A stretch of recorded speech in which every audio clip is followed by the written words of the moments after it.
Right, 80s pipes in the kitchen, the smoking area of my house, really.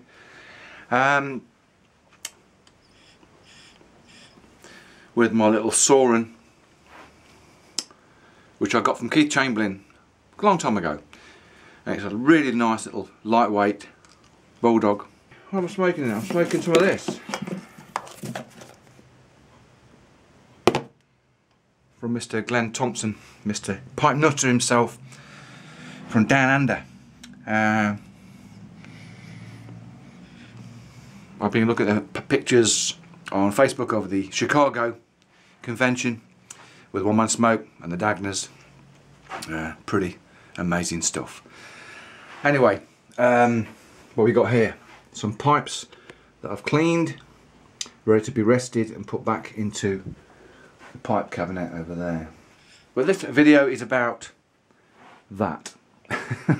Yes, it's a table. Let's just put this over here.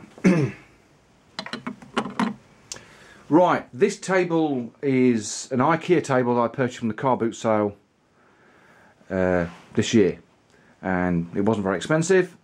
It's quite a very sturdy table with metal legs, which is over-engineered with about 50 screws in each leg, but it's very sturdy table. I've repainted the surface. It was white, it was just badly painted. It's had several coats and I'm still not 100% happy with it, but could faff around forever. But the idea behind it is that kind of thing. I'm going to do a mural fusion on here. It was a toss-up whether to film it on the pipe channel or my art channel. Now the art channel, 80s art, has been around a long time, long before the pipe thing. I did the pipe channel purely as a friendship for the pipe community, but you know, needless to say, it overtook and left the art channel for lost, really. It was no contest. And so now, even though it's not particularly pipe related, I tend to put things on the pipe channel because obviously more people will see it, because I've got so many subscribers, which I still have yet to check out. Sorry, so behind, you know what it's like. And anyway, so this is it. I've got no idea what I'm going to draw. As I told you before, it's just purely from here to here, and that's it. Straight onto that. And what I'm going to do this time is I've decided I'm going to use Sharpies. These I purchased recently, so there will be a colour fusion, which will be interesting because I've not done colour before. So bought a bunch of these things and probably end up buying some more. Good old Sharpies. I'm not going to film every single bit of it, but you'll see where my mind goes with what I do. And you know, I haven't got a clue. I've got a clue what I'm going to do. I'm going to continue it down the legs. The whole thing's going to be covered. So stay tuned and see what pretty little pictures I shall draw. So, where do I start and what do I draw? Haven't got a clue. I don't know. I'm just going to go black. No, I'll tell you what. I'm going to go for green. Yeah. I picked a specific type of marker pen that didn't dry out when it hit the acrylic paint. With these, I don't know.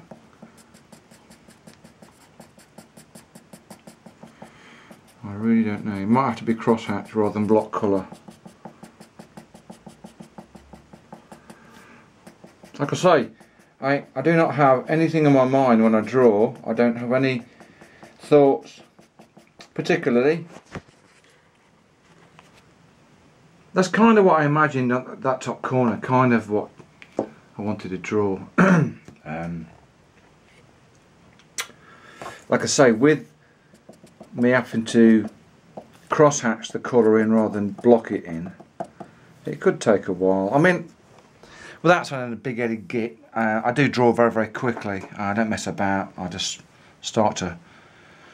Once I start, it just flows. And before long, I'll have this sort of corner pretty much filled. So, there he is. Mr. Snorkel Nose, whatever that is. Wherever he came from, I just don't know.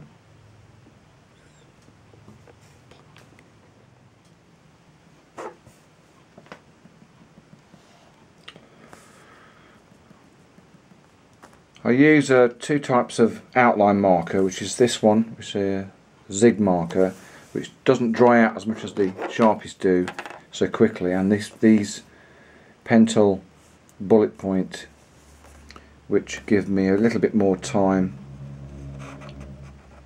to play before I have to clean the pen or let it dry out and recover. But we'll see how it goes.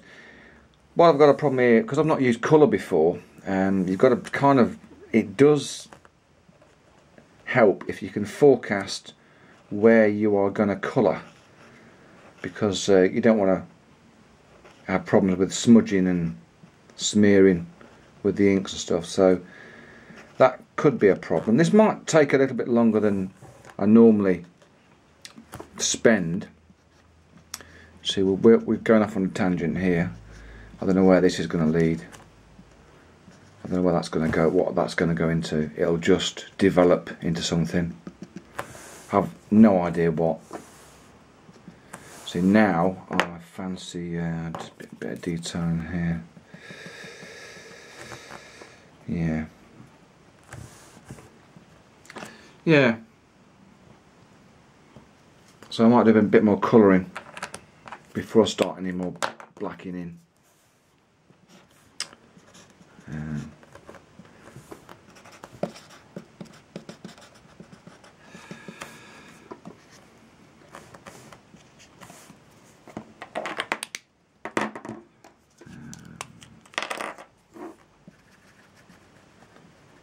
It's completely random.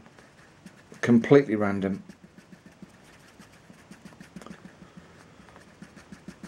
So this will be a bit of a first for me, because I say colouring. I find it tedious, to be honest with you. I could just do it employing someone to colour the thing in after I've done it, because I really want to go in with just drawing it. So this holds me back to a certain degree. That's why I don't do a lot of colour work.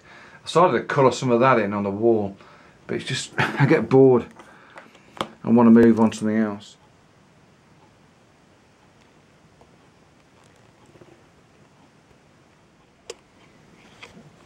Right, bit of a nightmare, although it doesn't look it.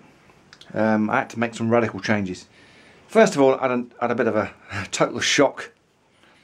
One of these pens became a bit clogged up, so I shook it, even though onto the paper, as you can see there, some splatters.